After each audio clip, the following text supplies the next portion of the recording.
so long as it took us. It took me at least literally many months before I could give up on the concept of having different logos.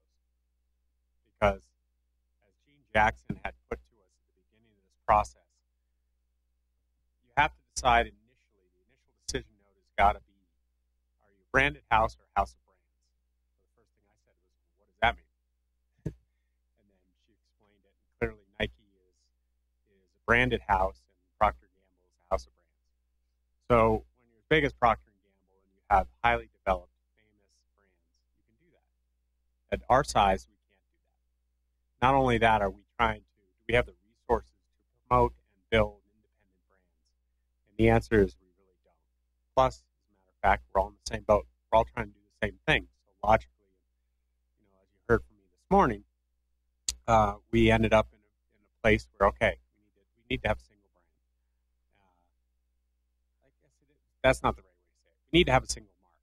Now, a logo is a mark, and as Gene said, don't fall on your sword. It's just a logo.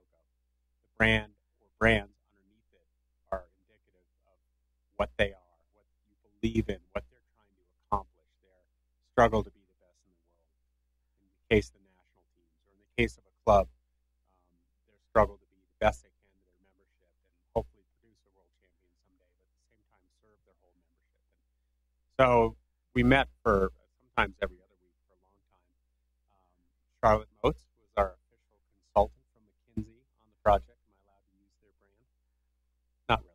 Okay. So she's worked for McKinsey for a long time, has an amazing history as an athlete in ski racing, then big mountain skiing, and then a business career, eventually ending up with at McKinsey and still working part-time for them, I believe, and has been working on a lot of projects for us, so a tremendous amount of experience and expertise and acumen there that we were able to leverage, so we're very thankful to have Charlotte. Kyle Kilcommons, who is the director of our creative services, and so he creates and is in charge of so much of the content we produce and has such a background in graphic arts, video arts, communication, social channels, all of the gamut of what we're all about. And so it's important to have him part of it. Of course, Tom Kelly, our Vice President of PR Communications, who has a few opinions related to these things, as we heard at the beginning. I mean, this 18 months as a task force was preceded by a year and a half of whiteboard fights, I guess the best way to put it. We'd put a USA, USA, US snowboarding, US free skiing on the board, and we try to make an YSL and Grand Prix and Rep Tour, and we're trying to make sense of all this. It usually ended up kind of in the meeting would collapse and everybody would go back to their job. But we think we finally got it synthesized down to an understandable, and again, Gene really led this group that helped us understand this. Is where's your value? Where are your valuable commercial brands? And it was very obvious because prior to that, what she did is she made us understand and debate, well, why are we doing this in the first place? Why not just leave everything the way it is? And it really came down to money and a common vision for everybody. But the money side concerned donors and sponsors / partners.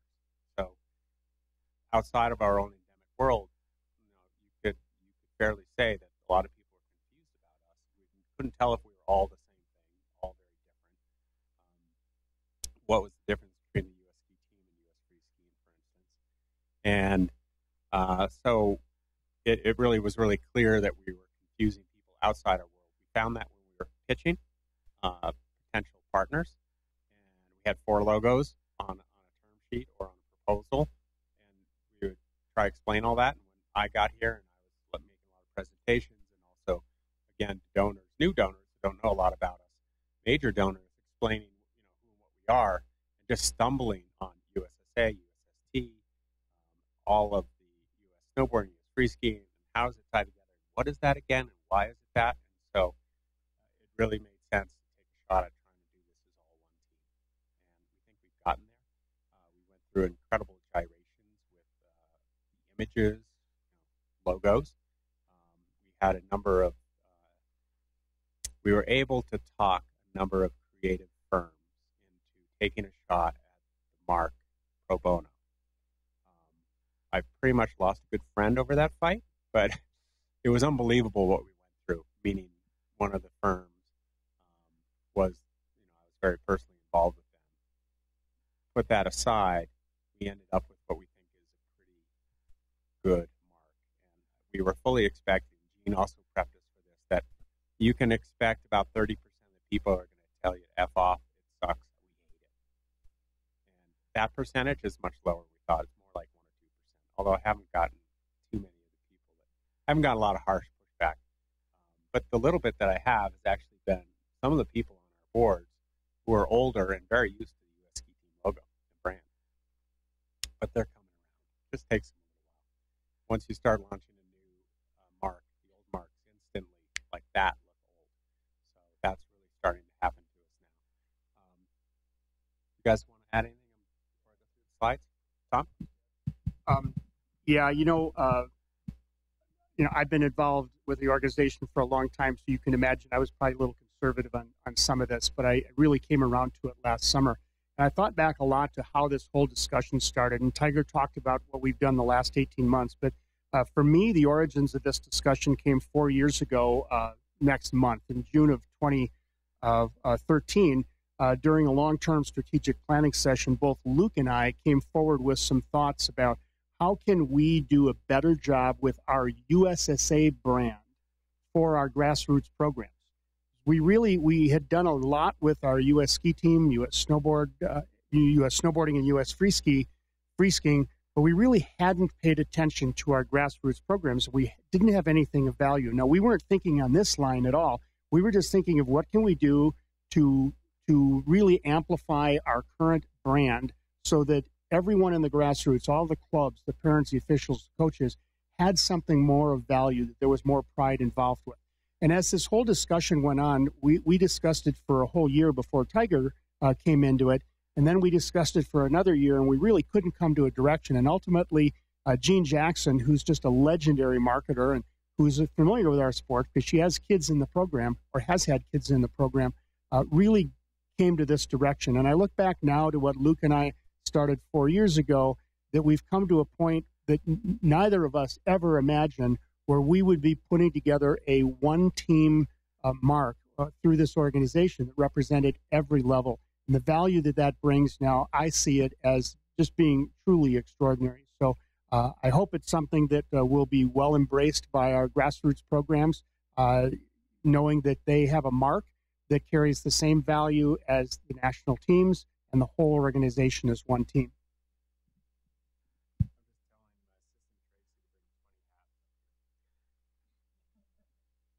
So that means you don't want to leave.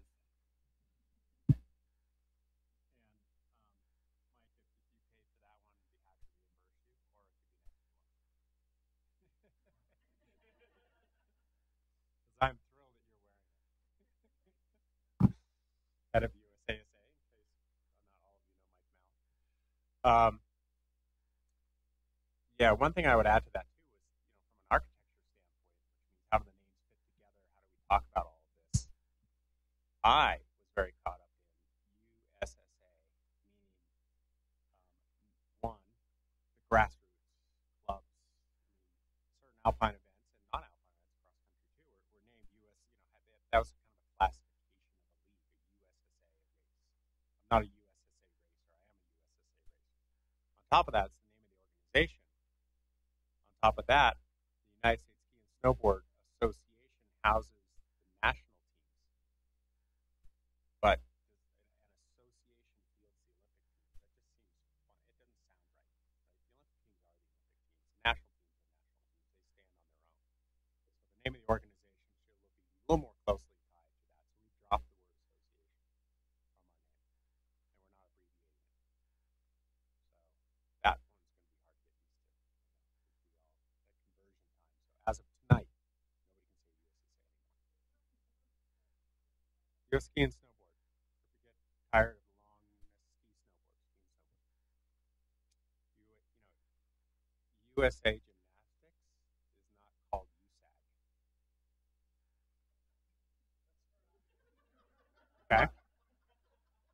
USA Swimming is not USAS. They, and we argued for a long time about US, USA, USA. So we decided not to. It was just kind of interjecting another element there that didn't necessarily add anything. Yes, for the United States of America ski and snowboard teams, but adding the A in there, we nixed that long ago. So really, what I just stated, the reasons for doing this, because we really had a heart to heart with that. That was, I think, one whole meeting. Well, why are we doing this? And it came down to everybody finally saying, largely commercial reasons, but fortunately that aligned well with the philosophical and the emotional reasons that we're all slugging away. And of course, the COE kind of is that that metaphor, that emblem of where everybody comes together to get better and stronger. Not everybody comes there, but it is a centralized training facility. And so one team and one brand associated that is very helpful. So again, what I just did reiterated 4 brands, and you can keep adding on to that. Believe in us. I can go to town on some of the other, logos we've used over the years. Then you find them around the office. Kind of fun. Kind of like a Where's Waldo search. Or true, will become that once we rebrand the office. It'll be who can find an old logo somewhere. So the people that were helping us in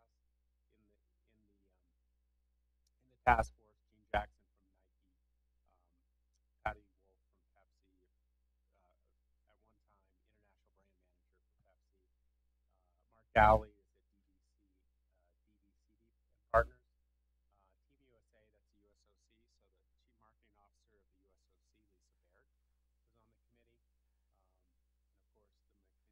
McKinsey gal over here to my left was on the group. The recommendations, and then, Kevlar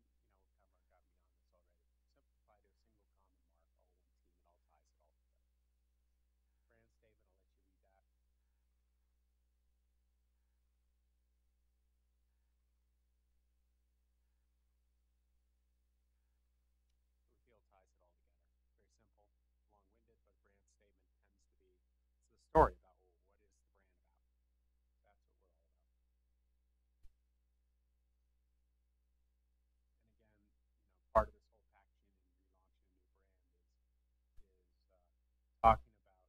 for, what does it represent, and all of these things are word tracks that we like to use. Trying to have a full assortment of faces in all these slides, covered all sports. So we end up with what we call the master mark. So a lot of times the US ski team logo is referred to as a shield. That's really a war emblem. A war tool. But a shield and a crest, kind of similar words, but crest is actually a better word for it. What is a lot of people when you hear the word crest think of family crest, right? Or crest associated with different entities. So crest is actually a better word. Showing it on dark background, white background, and we could talk all day about how long it took us to get here. There are probably 1,000 iterations behind that, but we landed where we landed, and Kyle's done a great job working it to make sure it works in all the applications. So when talking about the name of the organization, just simply words ski and snowboard next to it. And our hope is, and we think the value in this is that there's a crest that could stand alone, especially once it becomes known, like the swoosh. I'd like to be as well known as the swoosh someday. Don't know if that'll happen, but next to it, it can be combined with a lot of words that fits the architecture. So the name of the organization, ski and snowboard, but within the crest, you can also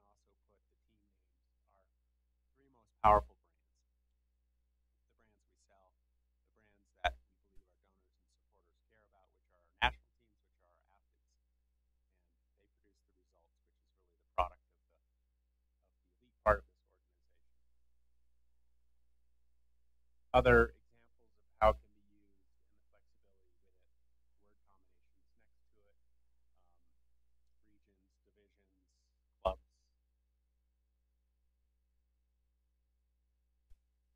Timeline, we are now at that middle bullet point, of course, but the official public launch is going to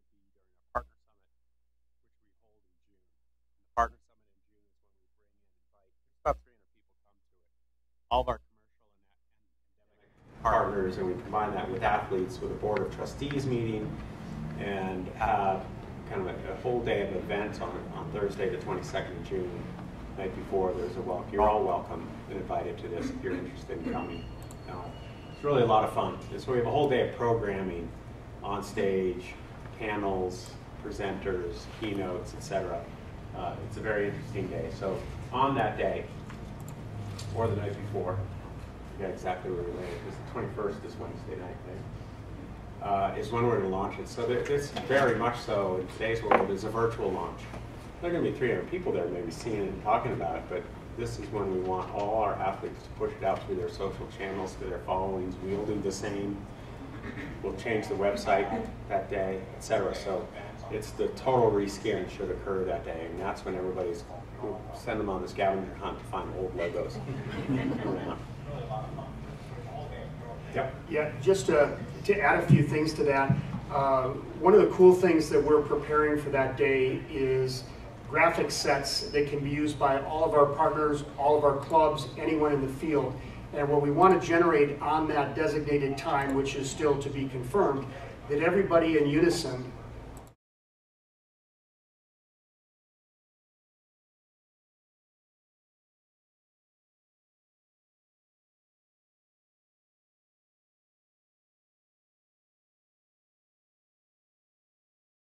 it really has some great power. So look for that coming to you. If you don't hear from us, let us know, but all of our clubs will be alerted on that as to how you can get in on that action as well.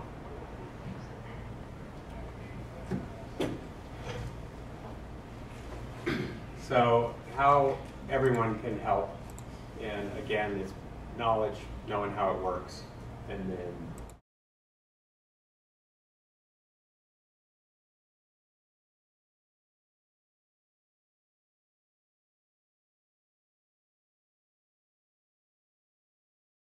our new brand, One Team. And it's all about the concept. You don't launch a new brand without a concept. So the concept that I hit on this morning is that we are all one team, very strong individual athletes and teams underneath this umbrella, all pursuing our sports in the mountains, on trails, over snow. It's a lifestyle statement. It's a statement about what we'd love to do, what we have fun doing. You know, it ties into values. It ties in every way possible. And that's the message that we want to get out, is really the answer to why did we do it. Well, it ties everybody together. We are all much stronger as one team. And you literally see that in places where we have teams interacting with each other. There's hundreds of examples from the training center here where one athlete from one team is training another athlete from another team, or they get to know each other, and then they, the two help each other in ways that would not happen. It's kind of the water cooler effect that we bump into, and it's powerful. So we thought we would, well, Charlotte's going to make a couple remarks, and then we'll open up to Q&A, and guys let us know what you think and how you think this will go. I don't know if we can go back to what we affectionately call the squid quickly. But this USSA mark, so stepping away from this, for any of us who came through the USSA system, we originally felt like you can't change that. We have great nostalgia around this mark and our club experience and what it meant to our youth, and et cetera, et cetera.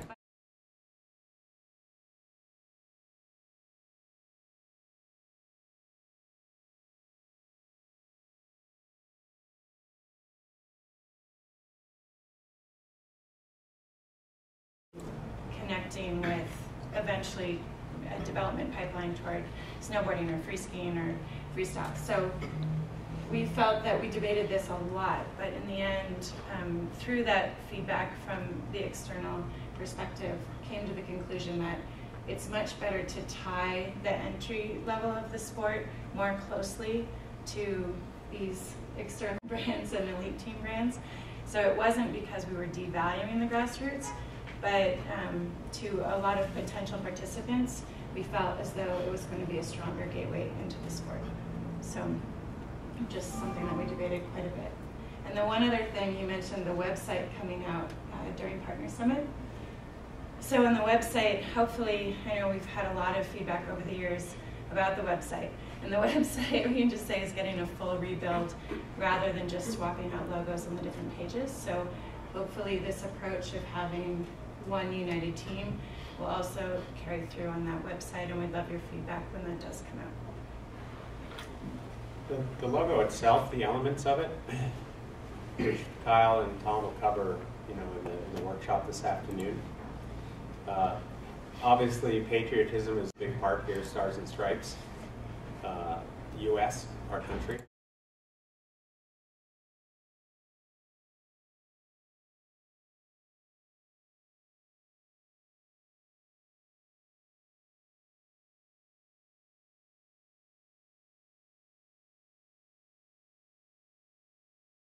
We don't do cross country in the mountains, really. So Davos, Switzerland's not in the mountains, and Soldier Hollow is not on the edge of a mountain. So right, it does apply to all of our sports. Ski jumping, jumping off a mountain and landing hopefully 100 meters later safely. So that's the, when you describe it and people look at it and they're like, well, why the 3 stars? Podium. And of course from our own flag. Red stripes, and the red stripes really add a lot of pop to it. So a big part of the logo game too is that it's visible, catches people's eyes. Red is critical in that, and also in certain, in most TV broadcasts, red really pops in a certain way. It's got to be the right red. Fortunately, we were able to find one really close to the American flag that also worked in TV. And investments helped us a ton with a lot of this too, and the very practical implications. Mark McKenna and his team put a ton of work into this as a partner. And they would show us Patriots game and the Putnam logo, and when it was red, and the difference between all those advertisers around the edge of the field, and when Putnam was red, it was like you immediately picked it up, and it was blue, you didn't even notice it. Stuff like that, which is important on the marketing and the social side. Again, the size and the layout of this logo and being able to use words and names next to it makes it much better for digital use, because really 90% of the time people are going to look at it on one of these. We can't forget that. So it's going to be smaller in the tweet or Instagram or Snapchat or whatever it is. Even in a telex. Just kidding. For those who know what a telex is. So, questions, remarks, thoughts? So with your new website, when is everyone's email address going to change? And how about the actual, it's not usatoday.org anymore, right? So the answer to that is, anything that's legacy will remain and point to the new. I'll let Kyle explain, those newer elements, URLs and email addresses. Yeah, they'll all be US Ski and Snowboard. And we purchased as many of those as we can, and everything will redirect, so you're not going to see any difference if you email tiger@ussa.org for a couple years. So we'll give it some time to overlap, but all those names will change with that. The URLs for your email and also the website. And on the aisle, do you have a question? That was my question. That was your question. All right, 2 birds, one stone. So from a divisional affiliation, we've had the access to the, I know Tom kind of touched on this real quick, but we've had access to the media files for the logoing in order to launch on the 21st. We have access to that like a week ahead of time so that we can get with our web designers and get that adjusted, because the banner totally shifts to the crest. We're going to have to redo some things on our side to make sure we're correct in that, and then will it just be US Ski and Snowboard, or are we going to continue to have the, I know that the banner used to have the division opportunity also, so it would say it said USSA with the banner, and then the Far West Division was listed underneath, and each division had it, and each region had it, so. Yeah, so if you look at the logo down here on the bottom right, like the Western region,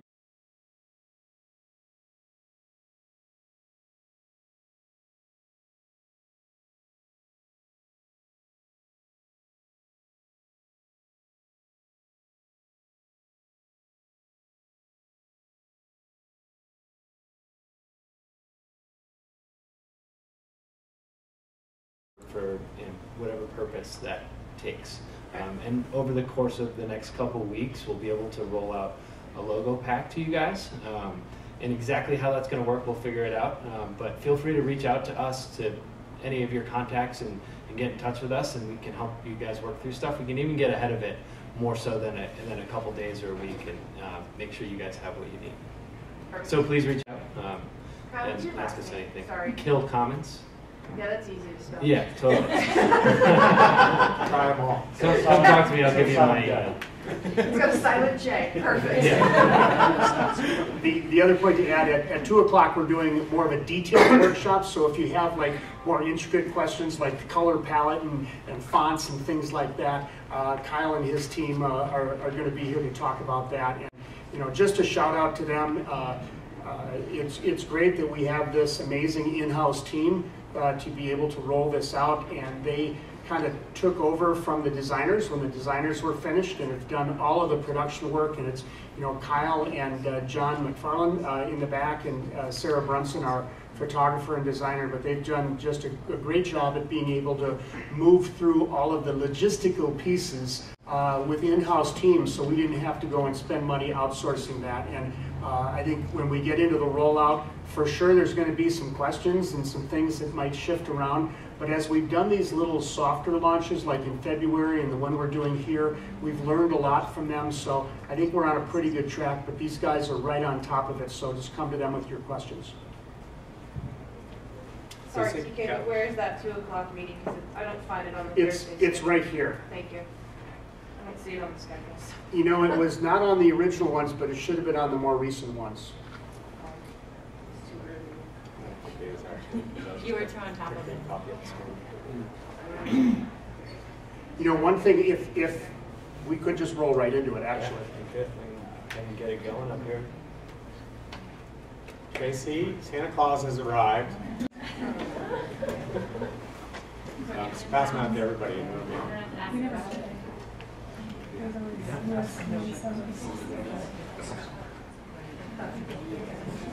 Yeah, we might as well. I mean,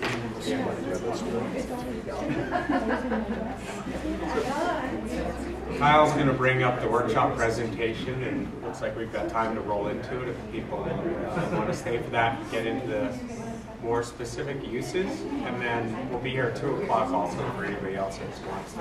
And TK, we're going to send out 2 weeks ahead of time to all the clubs and regions and partners, et cetera, a package of logos to use on their Facebooks, logos for their Facebook banners, everything. So they'll all receive that. So it's a whole branding kit. Everyone's going to get that.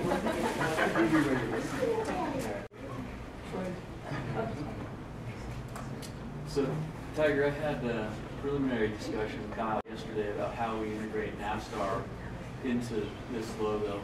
And kind of based on what you were just saying, it would appear that NASTAR should show up where ski and snowboard is. But what's your opinion? Yeah, so that's a great question.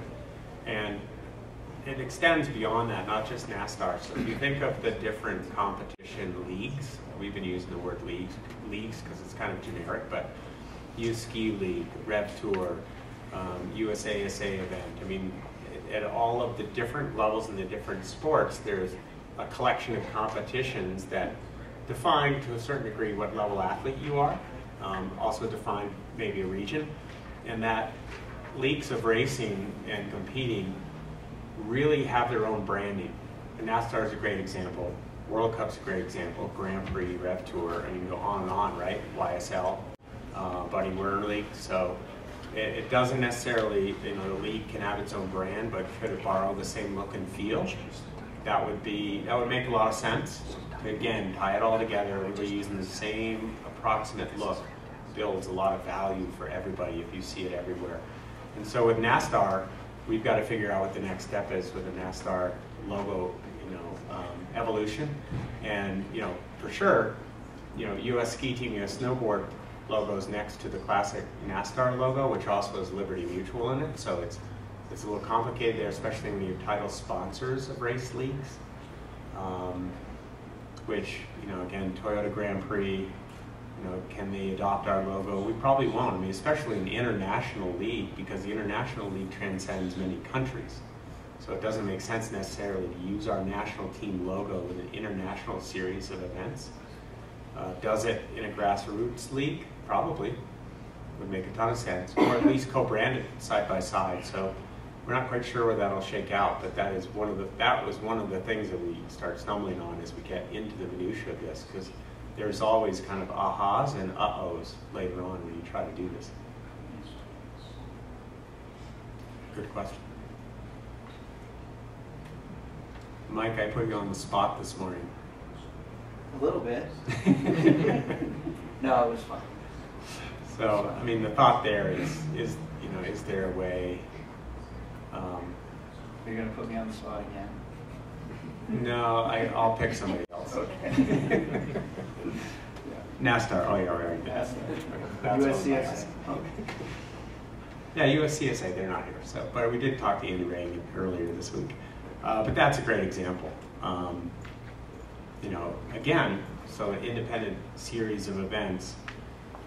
If it's truly an event league that's well known, do you want to try to tweak the branding there? I don't know, but we put Andy on the spot too, and the whole point there, is USCSA part of USA, US ski and snowboard sports? Well, yeah, they're all the same sports, and actually USCSA is even more complicated because they do more than just outline skiing and cross country. So for NCAA, you can say, well, it's a US ski team affiliation. But it's US Ski and Snowboard Affiliation, USCSA. These acronyms, luckily I memorized them long ago, otherwise I get totally lost through all of them. But that's a good point. And again, sort of going back to the thought this morning about a vision being aspirational, inspirational, like we'd all love to be best in the world, and we'd all love to help somebody get to become best in the world. And we'd like to get to know and be associated with people who are best in the world.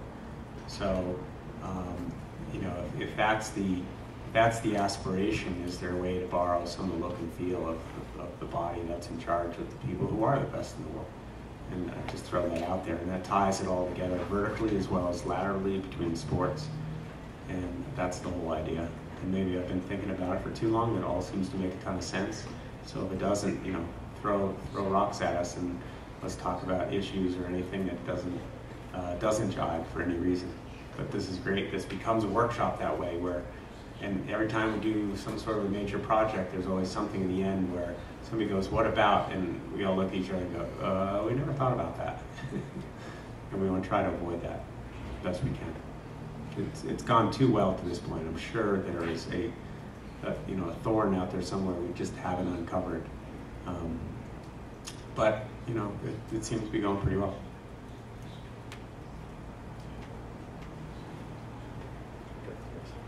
Do you want to go through the? Yeah. Just last comment on that. Again, we realize that not everybody is going to be best in the world, but even the 14-year-old who's trying NASTAR for the first time in their baggy suit, they are convinced that they want to be the best in the world, even if they may not make it. So it's that aspiration and sort of the dream of it that we want to keep alive, and it's not, again, to discourage the participatory level, but the dream does feed that participatory level. The one other thing here is that it's interesting that the elite teams have chosen to use this universal crest rather than ski team, snowboard, or free skiing, because they all wanted to be a part of the same sport family. So we are still keeping those marks, but that's more for fans who want that snowboard or ski team shirt. The elite teams themselves won't be using this on their shoulders because they're all using a shared mark. So we had this ready for them, but they were all in favor of using the shared mark, which is exciting. So.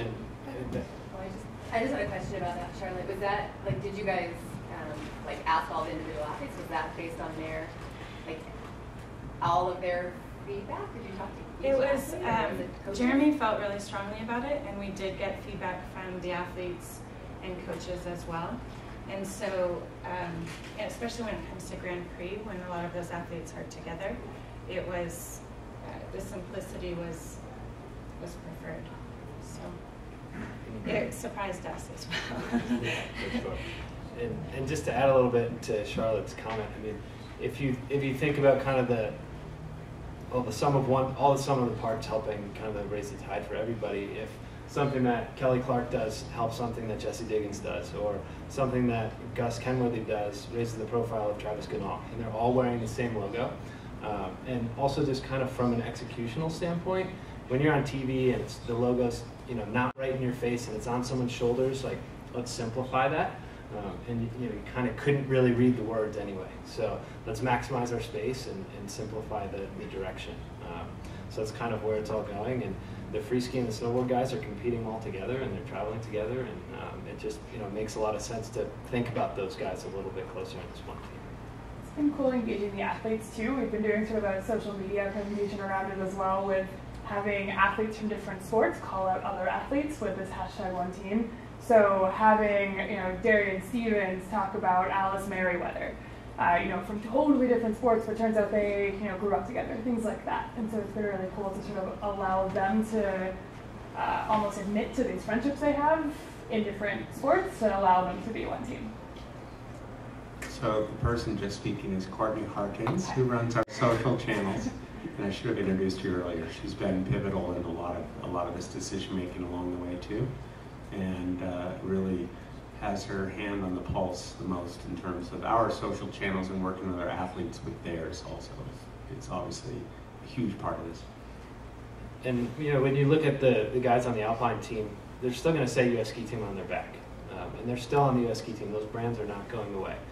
If you look at an NFL logo, they don't spell out the team all the time. It's simple. It's a mark that you recognize and you associate. The brand is still there. It just doesn't necessarily say it in your face every time. So it was really kind of a scary thing for a lot of us, and it's not going away at all. I'm just trying to simplify that and bring everybody together. Yeah, one of the US Ski Team athletes said, well, but we get free volleyball court space when we tell people in Austria that we're on the US Ski Team, so what are we going to tell them now? Well, you're still on the US Ski Team. You just have a different patch on your jacket. So we had to quell some fears there. Well, it's also in conjunction with their team name, often on their uniform, or the fact that they're riding or skiing and they're wearing the emblem and they're wearing the national team uniform colors. So there's an implication there that, no kidding, they're on the national team. So we put together some slides for you guys, but we've kind of touched on a lot of this stuff, so it may be a little bit duplicative, but we'll just kind of roll through this really quick. You guys can't really read this, but I mean, we want you to be stewards of this logo. We want you to be able to talk to it. So I'm just going to go through a little bit on kind of some of these assets.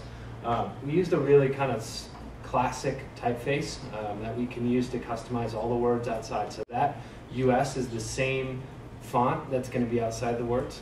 It's simple, it's easy to use, and it's kind of timeless.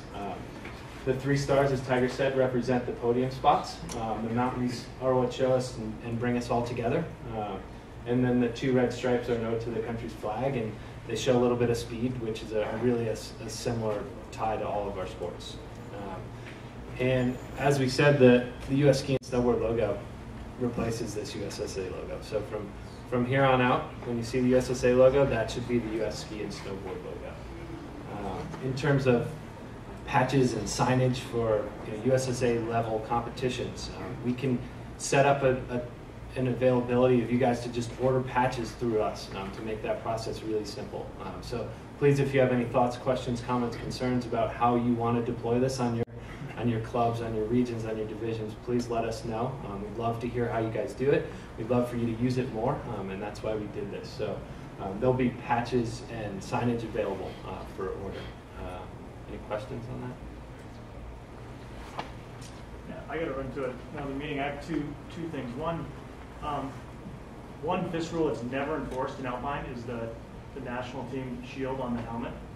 And have you guys ever talked to the manufacturers to have that coming standard on the helmets?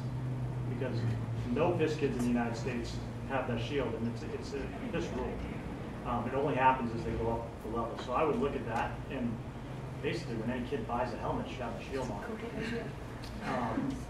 And then my next question is, it's not a standard at all to have the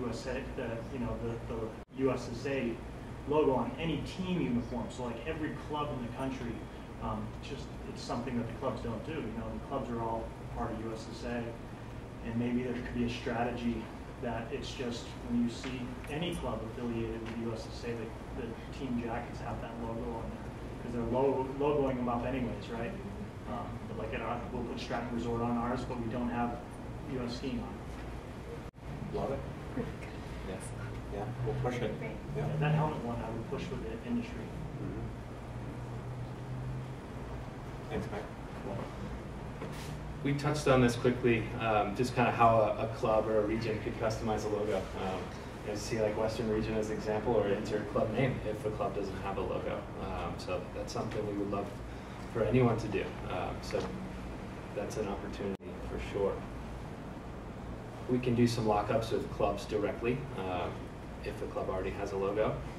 Things like the gold certified clubs and club development logos and all of that will change, and John Casson and his team will work to get new assets rolled out to the appropriate clubs, and you'll start seeing stuff like this. Maybe it'll change a little bit in look, but that stuff should change, and we should turn that over in the different clubs for sure. So if you see stuff, talk to us, let us know what you need, and let's try to get that stuff changed over to the new US Ski and Snowboard mark. We have all sorts of general logo usage guidelines. I'm not going to go through that with you guys, but as you kind of use your logos and you guys deploy things, send it through for approvals. Let's look at it. Let's make sure it looks good. Let's make sure it's right. Super easy process. You can send it to me and John, and we'll make sure it looks good, and away you go. So that's kind of really what we have. There's a lot of details that we could go through, but I don't want to take you guys through all that unless anybody has any specific questions or concerns about anything. We'd love to hear it.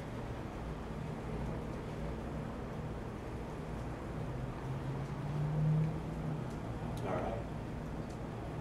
Thanks for coming, everybody.